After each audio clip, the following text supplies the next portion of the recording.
सुप्रभात छात्राओं। बच्चों, आज भूगोल में हम पाठ 7 अंतर्राष्ट्रीय तिथि रेखा इंटरनेशनल डेट लाइन इस पाठ के बारे में अध्ययन करेंगे। छात्राओं, जैसा कि आपको ज्ञात है, पिछले वीडियो में मैंने आपको अक्षांश रेखाओं के बारे में जानकारी दी थी। आज हम इस वीडियो में देशांतर रेखाओं के बारे में जानकारी प्राप्त करेंगे कि देशांतर रेखाएं क्या होती हैं, देशांतर रेखाओं का उपयोग क्या है, किस प्रकार से देशांतर रेखाओं की सहायता से समय और तिथि ज्ञात की जाती है। तो बच्चों, जैसा कि मैंने आपको पिछले वीडियो में बताया था कि जो देशांतर रेखाएं होती हैं वो ये देखिए, हमारा ये उत्तरी ध्रुव से लेकर दक्षिणी ध्रुव, कहाँ से? उत्तरी ध्रुव से लेकर दक्षिणी ध्रुव तक खींची गई रेखाओं को हम देशांतर रेखा कहते हैं। क्लियर है? तो ये जो देशांतर रेखाएं होती हैं वो वृत्त ना होकर रेखा है।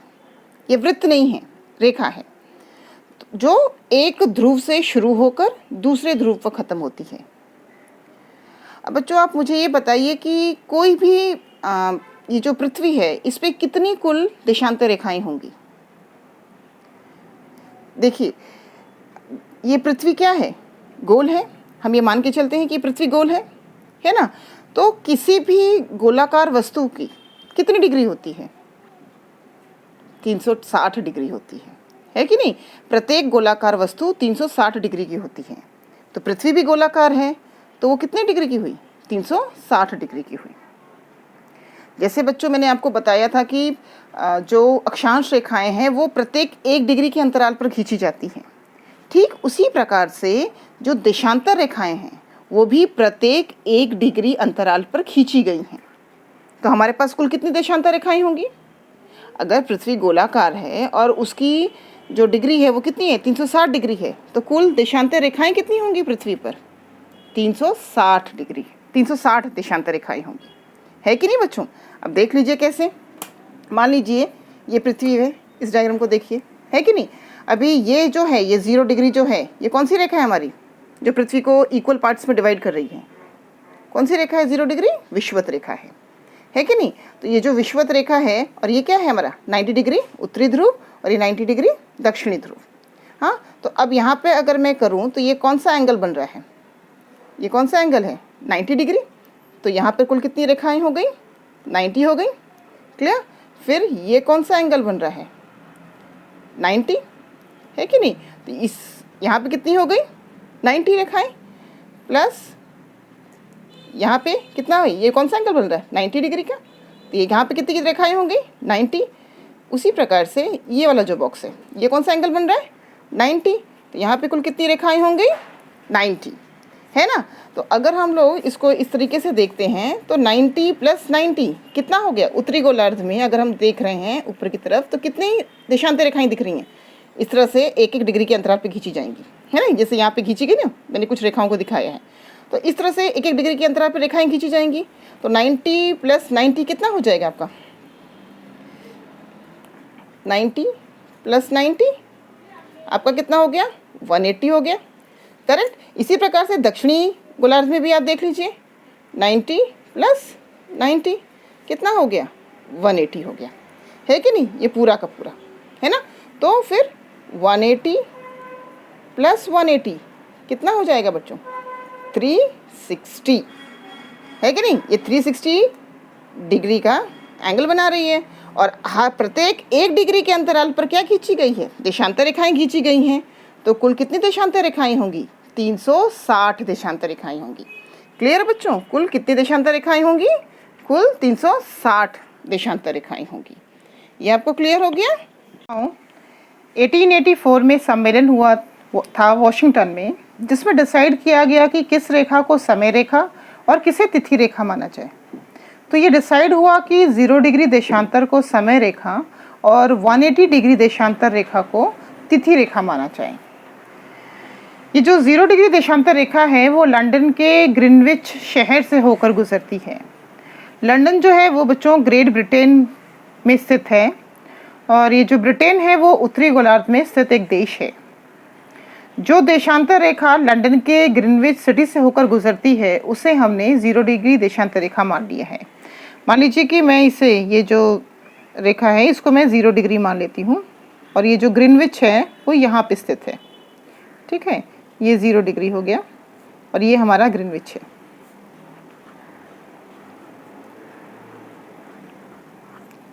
ये हमारा ग्रीनविच शहर है। इसको हम लोगों ने जो है वो देशांतर रेखा 0 डिग्री देशांतर रेखा मान लिया। बच्चों अब ये जो 0 डिग्री है, इस रेखा के पूर्व में, ईस्ट में जो रेखाएं खींची जाती हैं उसे पूर्वी देशांतर रेखा माना जाता है और 0 डिग्री रेखा के पश्चिम में जो देशांतर रेखाएं खींची जाती हैं उसे पश्चिम देशांतर रेखा माना जाता है। अब जैसा कि मैंने आपको बताया कि पृथ्वी जो है वो 360 डिग्री पूरा अक्ष बनाती है, तो पृथ्वी जो है वो 360 डिग्री कितने समय में घूमेगी? आपको ये पता है कि पृथ्वी को अपने अक्ष पर घूमने में पूरा 1 दिन लगता है, अर्थात 24 घंटा लगता है। तो पृथ्वी 360 डिग्री कितने समय में घूमती है? 24 घंटों में घूमती है। तो अगर पृथ्वी 360 डिग्री 24 घंटों में घूमती है तो वो 1 डिग्री अंश कितने मिनट्स में या कितने घंटों में घूमेगी? अगर मान लीजिए 360 डिग्री घूमती है वो 24 घंटों में, तो 24 घंटों में कितने मिनट्स होते हैं? 1440 मिनट्स होते हैं। क्लियर? तो पृथ्वी को 1 डिग्री घूमने में कितना समय लगेगा? हम 1440 को 360 से डिवाइड कर देंगे तो कितना आ रहा है? 4 मिनट आ रहा है। तो पृथ्वी को 1 डिग्री अंश घूमने में 4 मिनट लगते हैं। तो इसका तात्पर्य क्या हुआ कि प्रत्येक देशांतर के मध्य 4 मिनट का अंतर होता है।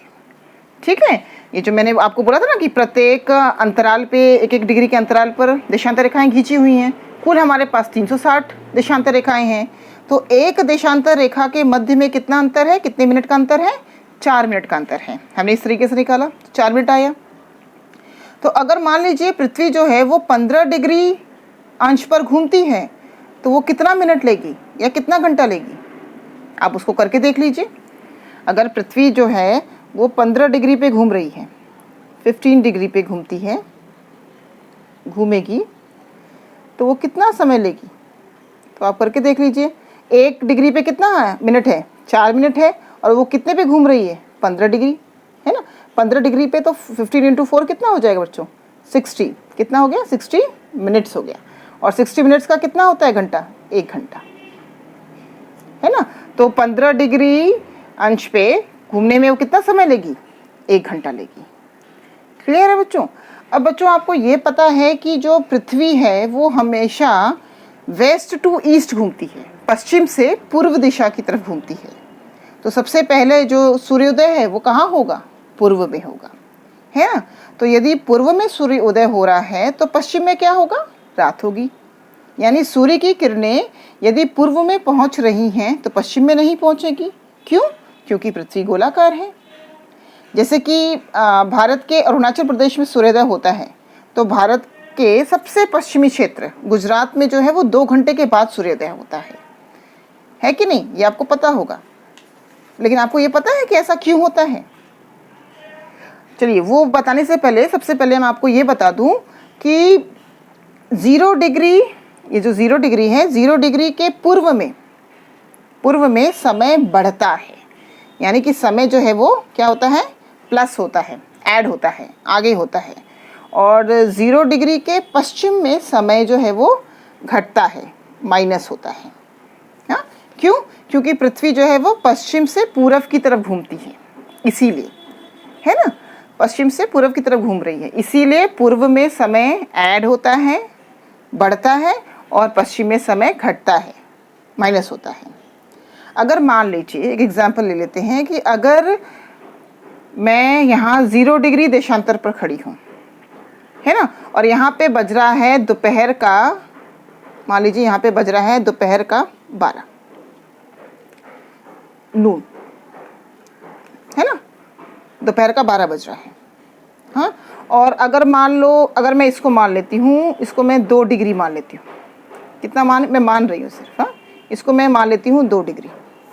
ठीक है। अगर आप जो है वो इस 2 डिग्री देशांतर रेखा पर खड़े हैं तो यहाँ पर कितना समय हो रहा होगा? 2 डिग्री पूर्व देशांतर रेखा पे खड़े, ये पूर्व में है ना, तो यहाँ पे कितना समय हो रहा होगा? क्या करेंगे आप? 12 में 1 डिग्री पे कितना मिनट था? 4 मिनट। तो 2 डिग्री पे कितना मिनट हुआ? 4 + 4 8 मिनट हुआ, है ना। और चूंकि ये देशांतर रेखा पूर्व में है तो हम यहाँ पे क्या करेंगे? 12 में 8 मिनट को क्या करेंगे? ऐड करेंगे। तो यहाँ पे कितना समय हो रहा होगा? 12:08 हो रहा होगा, है ना। 12:08 हो रहा होगा, इतना बज रहा होगा दोपहर का। ऐसे ही प्रत्येक देशांतर रेखा पर अलग अलग समय होगा। बच्चों, लंदन का जो समय है वो भारत के समय से 5.5 घंटा पीछे है, लेकिन एक ही देश में कई देशांतर रेखाएं होती हैं, है कि नहीं। फॉर एग्जाम्पल हम उदाहरण के तौर पर ले लेते हैं, हम अपने भारत का उदाहरण लेते हैं, उसको हम देखते हैं। हम भारत का एग्जाम्पल लेके देख लेते हैं। अब आप देख रहे हैं कि ये भारत का नक्शा है। यहाँ पे मैंने बहुत सारी खड़ी रेखाएं खींची है। ये खड़ी रेखाएं कौन सी हैं? क्या हैं? देशांतर रेखाएं हैं, है ना। तो भारत में आपको कई देशांतर रेखाएं गुजरती हुई दिखाई दे रही होंगी। अगर हम ये कहते हैं कि देशांतर रेखाओं के आधार पर समय देखा जा रहा है, तो इस तरह से तो भारत में बहुत सारा समय हो जाएगा, हर स्थान पर अलग अलग समय दिखाई देगा, है ना। तो भारत का जो समय है वो पश्चिम में, ये पश्चिम है हमारा, है ना, पश्चिम में अलग होगा और हमारे पूर्व में अलग होगा। तो इस तरह से क्या होगा? बहुत असुविधा होगी, है कि नहीं। व्यापार की दृष्टि से देख लीजिए, किसी भी प्रकार की दृष्टि से ये बहुत असुविधा क्रिएट करेगा। अब जैसा कि आपको पता है कि भारत का जो देशांतरी विस्तार है, देशांतरी विस्तार मतलब ये वाला, हम इस तरह से देखेंगे, ये देशांतरी विस्तार। भारत का जो देशांतरी विस्तार है वो पश्चिम में 68.7 डिग्री, ये पश्चिम है ना हमारा, पश्चिम में 68.7 डिग्री से लेकर पूर्व में 97.25 डिग्री तक फैला हुआ है। ऐसे में समय अलग अलग हो जाएगा। अभी अगर हम समय अलग अलग मैं बोल रही हूँ, तो यहाँ से यहाँ तक का जो विस्तार फैला है, ऐसे में कितने समय का गैप आएगा? अगर मान लीजिए अरुणाचल प्रदेश में सूर्योदय हो रहा है, तो यहाँ पे अगर सूर्योदय हो रहा है और यहाँ पे अलग अलग देशांतर रेखाओं पे अगर अलग अलग समय देखा जाएगा, तो फिर यहाँ और यहाँ के बीच में कितने समय का अंतर आएगा? आइए हम देख लेते हैं उसको। पहले तो हम टोटल कर लेते हैं इसको, है ना। अगर मैं टोटल करती हूँ इसका हम देखते हैं, तो पूर्व से पश्चिम तक में भारत में कुल 29 देशांतर रेखाओं का गैप है। अप्रॉक्सीमेटली 29 या फिर 30, हम 30 मान के चलते हैं, 30 देशांतर रेखाओं का गैप है। इतनी देशांतर रेखाएं हैं पूर्व से पश्चिम के बीच में, ठीक है। तो अर्थात अब हमको समय का ज्ञात करना है, तो क्या करेंगे? एक डिग्री पे कितना मिनट था? 30 × 4 हम कर देंगे। अगर आप 30 × 4 करते हो तो कितना मिनट होता है? 120 मिनट होता है ना। अगर 120 को हम घंटे में कन्वर्ट करते हैं तो कितना घंटा हो जाएगा? 2 घंटे। तो अर्थात यहाँ से लेकर यहाँ तक में कितने घंटे का अंतर आएगा? 2 घंटे का आएगा। आएगा कि नहीं आएगा? ऐसे में यदि मान लीजिए कि अरुणाचल प्रदेश में सुबह 5 बजे, यहाँ पे सुबह 5 बज रहा है, तो पश्चिम में यहाँ पे गुजरात में कितना समय हो रहा होगा? कितना बजेगा? 7 बज रहा होगा, ठीक है। यहाँ पे 7 बज रहा होगा। अब आप बोलोगे कि मैंने कहा था पश्चिम में घटता है, लेकिन बेटा ये पूरा का पूरा जो भारत है ना, वो कहाँ है स्थित है? पूर्व में, है ना। पूरा का पूरा जो भारत है वो पूर्वी गोलार्ध में स्थित है, तो हम इसको पूरा पूरा मान के चल रहे हैं, ठीक है। तो यहाँ अगर सुबह 5 बज रहा है तो यहाँ पे 2 घंटे का अंतर आएगा, तो यहाँ पे कितना बज रहा होगा? सुबह का 7 बज रहा होगा। तो ऐसे में एक ही समय में एक ही देश में अलग अलग समय होगा। ऐसा संभव है क्या? नहीं है। क्यों? क्योंकि तो सुविधा के लिए क्या किया गया कि प्रत्येक देश में एक देशांतर रेखा को मानव समय रेखा माना गया, प्रत्येक देश में। भारत में भी ऐसा माना गया।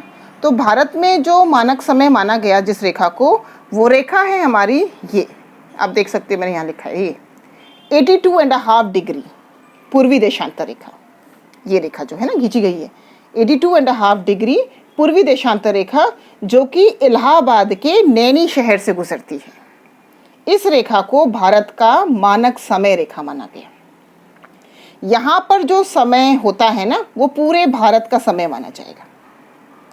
और बच्चों ये जो देशांतर है भारत का, ये जो देशांतर रेखा 82.5 डिग्री, ये भारत के 5 राज्यों से होकर गुजरती है। अगर आप भारत का मानचित्र देखेंगे तो 5 राज्यों से होकर गुजरती है। जैसे कि आपका इलाहाबाद है उत्तर प्रदेश में, है ना।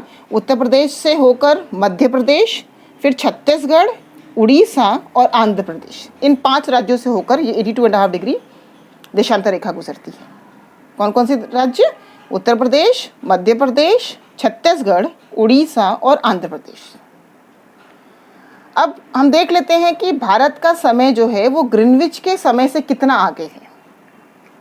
ठीक है, अभी हमारा भारत जो है वो कितने पे स्थित है? अभी मैं यहाँ देख लूँ, भारत जो है वो कितनी डिग्री पे है जिसको मानक समय माना गया है? 82.5 डिग्री को। अब हमको भारत का समय पता करना है कि वो लंदन ग्रीनविच सिटी से कितना आगे है, तो हम 82.5 डिग्री इंटू 4 मिनट्स कर देंगे, है ना। तो कितना निकलेगा? 330 मिनट निकलेगा। करके देख लीजिए कैसे निकलेगा। देखिए जैसे कि मैं करके यहाँ पे बता दे रही हूँ आपको। अभी 82 इंटू 4 करोगे तो कितना आ रहा है आपका? 328 आ रहा है मल्टीप्लाई करने पे, और बच गया ये आधा डिग्री बच गया। तो आधा डिग्री मतलब कितना मिनट्स हो गया? 2 मिनट। 1 डिग्री पे 4 मिनट था, तो आधे डिग्री पे कितना मिनट होगा? 2 मिनट होगा। तो यहाँ पे आप +2 कर दीजिए, तो कितना हो जाएगा आपका? 330। ठीक है ना। तो 82.5 डिग्री पे कितना मिनट है? 330 मिनट्स है। अगर हम 330 मिनट्स को घंटों में कन्वर्ट करते हैं तो आपका घंटा आता है 5 घंटा 30 मिनट। कितना आता है? 5 घंटा 30 मिनट हो जाता है बच्चों। ठीक है, तो जो भारत का समय है वो लंदन से कितना आगे है? 5.5 घंटा आगे है। तो जैसा कि मैंने आपको बोला था कि मान लीजिए लंदन में जो है 12 बज रहा है, लंदन में दोपहर के, यहाँ लिख लेती हूँ, लंदन में दोपहर के 12 बज रहे हैं, ये लंदन का समय है। तो भारत में कितना होगा? प्लस कितना करोगे? भारत कितना आगे समय में मैंने बताया? 5.5 घंटा आगे है ना। तो 12 में 5.5 घंटा प्लस करोगे तो कितना बज रहा होगा यहाँ पे? शाम के 5:30 बज रहे होंगे। दोपहर का यहाँ पे 12 बज रहा है लंदन में, तो यहाँ 5.5 घंटा भारत आगे है। तो कितना समय आगे हुआ? भारत में कितना समय बज रहा है? 5:30 बज रहा है शाम का। ठीक है, इसी तरह से यदि आप मान लीजिए कि लंदन में दोपहर के 12 बज रहे हैं और कोई देशांतर रेखा 82.5 देशांतर रेखा जो पश्चिम में स्थित है, वहाँ पर कितना हो रहा होगा? तो आप क्या करोगे? पश्चिम में मैंने क्या बताया था, क्या करना है? घटाना है। तो आपको क्या करना होगा? 12 में से 5.5 घंटे को घटा दोगे। तो अगर 12 में से आप 5.5 घंटा घटाते हो तो कितना होगा? सुबह का 6:30 बज रहा होगा। ठीक है बच्चों, ये आपको क्लियर हो गया? सुबह का 6:30 बज रहा होगा। बच्चों एक चीज़ और मैं आपको बता दूं कि जो देशांतर रेखा है, जैसे कि आप ये डायग्राम में देख लीजिए, देशांतर रेखा है उसका जो सबसे अधिक गैप है वो कहाँ पे होता है? विषुवत रेखा पे होता है। मान लीजिए अगर मैं इसको मान लूँ, ये हमारा विषुवत रेखा है, तो सबसे ज़्यादा गैप आपको कहाँ दिख रहा है? ये विषुवत रेखा पे दिखाई दे रहा है। ठीक है, ये जो गैप है वो कितना किलोमीटर दूर है? कितना किलोमीटर है? 111 किलोमीटर दशमलव 3, इतने किलोमीटर का गैप है विषुवत रेखा पे देशांतर रेखा के बीच में। और सबसे कम देशांतर रेखा में जो अंतर है वो है ये 90 डिग्री पे, 90 डिग्री उत्तरी ध्रुव पे और 90 डिग्री दक्षिणी ध्रुव पे। यहाँ पे 0 किलोमीटर का अंतर है, क्योंकि आप ये से बिंदु स्वरूप हो जाते हैं ना, तो 0 किलोमीटर का अंतर है। क्लियर है? ये आपको क्लियर हो गया? तो ये जो देशांतर रेखा है बच्चों, समय और तिथि निर्धारण में बहुत उपयोगी होती है, ये जानिएगा। तो हमने ये समय देख लिया। ठीक है छात्राओं, देशांतर रेखाओं को पूर्वी और पश्चिमी में बांटा गया है। तो अगर बराबर बराबर पूर्वी और पश्चिमी देशांतर रेखाओं में बांट दिया जाए तो कुल पूर्वी और पश्चिमी रेखाएं की संख्या कितनी होगी? तो पूर्वी देशांतर रेखाएं 180 और पश्चिमी देशांतर रेखाएं 180 होंगी, है ना, क्योंकि 360 हमारे पास देशांतर रेखाएं हैं। तो पूर्वी और पश्चिमी में इक्वल बांट दिया गया, तो 180 हो गई। अब मान लीजिए अगर हम ग्लोब को फाड़ कर ऐसे चौड़ा कर लेते हैं, जैसे मैंने किया ना, चौड़ा कर लिया है, तो ये जो 0 डिग्री लाइन है जो लंदन के ग्रीनविच शहर से होकर गुजर रही है, ये हमारी 0 डिग्री देशांतर रेखा हो गई, है ना, प्रधान मानक रेखा हो गई ये हमारी, या फिर यामोत्तर रेखा भी इसको कहा जाता है, ये हो गई। और ये 180 डिग्री पूर्वी देशांतर रेखा और ये 180 डिग्री पश्चिमी देशांतर रेखा हो गई, है ना। लेकिन बच्चों 180 डिग्री देशांतर रेखा जो है वो पूर्वी भी है और पश्चिमी भी है, अर्थात ये एक ही है। 0 डिग्री देशांतर रेखा के ठीक पीछे जो रेखा होती है उसे 180 डिग्री देशांतर रेखा कहते हैं, और ये पूर्वी भी होती है और पश्चिमी भी होती है, यानी ये एक ही है। है ना। अगर मैं इसको ऐसा फोल्ड कर दूं तो ये जो दोनों लाइनें हैं वो मैच हो जाएंगी। अगर हम इसको पेपर को फोल्ड करते हैं तो इसके ठीक पीछे आएगी कि नहीं आएगी वो, है ना। तो 0 डिग्री के ठीक पीछे जो रेखा है वो 180 डिग्री देशांतर रेखा है। पृथ्वी जो है वो कितने समय में घूमती है? 24 घंटों में। तो पृथ्वी 360 डिग्री कितने समय में घूमती है? 24 घंटों में घूमती है। तो पृथ्वी 180 डिग्री कितने समय में घूमेगी? उसका आधा कर लीजिए, 12 घंटों में। यानी कि जो पूर्वी देशांतर रेखा का समय है वो 12 घंटे आगे होगा, है ना। मैंने जैसा पहले बताया कि पूर्वी देशांतर पे समय आगे होता है, तो 12 घंटा आगे होगा। और पश्चिमी देशांतर का समय क्या होगा? 12 घंटे पीछे होगा। क्लियर? अब इस चीज़ को हम इस मैप के थ्रू समझ लेते हैं। ये मैंने वर्ल्ड मैप बनाया है, रफ डायग्राम है वर्ल्ड मैप का। अब इसमें आप देख लीजिए, मान लीजिए कि आप नाव से कहीं जा रहे हैं। आप नाव से यहाँ से बैठे हैं और इस साइड से आप निकलते हैं और आप जब, ये प्रशांत महासागर है हमारा, ठीक है। यहाँ से आप निकले तो आप कहाँ निकलेंगे? आप यहाँ निकलेंगे, यहाँ निकलेंगे। इस चीज़ को बच्चों आप ग्लोब की सहायता से अच्छे से समझ सकते हैं। ग्लोब जो गोल है ना, उसमें अच्छे से आप समझ पाओगे। यहाँ पर ये जो 80, ये जो लाइन मैंने खींची ना ब्लू से, ये आपका 180 डिग्री देशांतर रेखा है। और ये जो मैंने देखो ये बनाया है ना, ये अमेरिका का, उत्तरी अमेरिका का निकला हुआ भाग है। अगर हम इसको फोल्ड कर दें तो ये जो अमेरिका का ये वाला हिस्सा है ना, वो आपको यहाँ दिखाई दे रहा है, ये निकला हुआ उसका भाग है। तो ये जो 180 डिग्री है वो पूर्वी भी है और पश्चिमी भी है, ये एक ही होती है। और इन दोनों के मध्य के समय में कितना अंतराल होगा? 12 घंटे का अंतराल होगा, है ना। ये पूर्वी देशांतर पे भी 12 घंटे का अंतराल होगा और पश्चिमी देशांतर पे भी 12 घंटे का अंतराल होगा कि नहीं होगा? अब जैसा कि मैंने आपको बोला कि पूर्वी देशांतर में समय आगे होगा और पश्चिमी देशांतर में समय क्या होगा?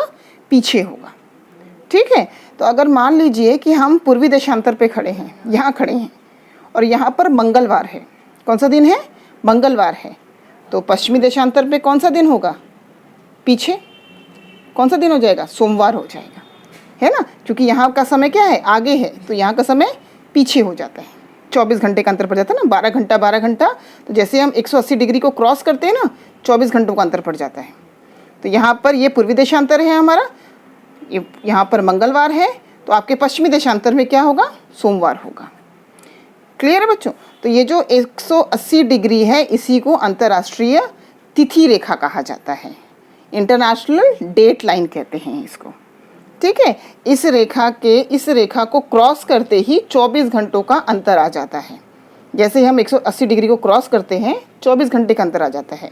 180 डिग्री के पश्चिम में समय जो है वो हमेशा, जैसे यहाँ पे मैंने ये पूर्वी देशांतर है, यहाँ पर क्या होगा? जैसे मैंने बोला मंगलवार, समय आगे है, लेकिन ठीक इसके अगर हम पश्चिम में चले जाते हैं तो समय क्या हो जाएगा? पीछे हो जाएगा, सोमवार हो जाएगा, ठीक है। तो ये जो 180 डिग्री है ये पूर्वी और पश्चिमी दोनों ही अंतर्राष्ट्रीय तिथि रेखा इसको कहते हैं। क्लियर है बच्चों?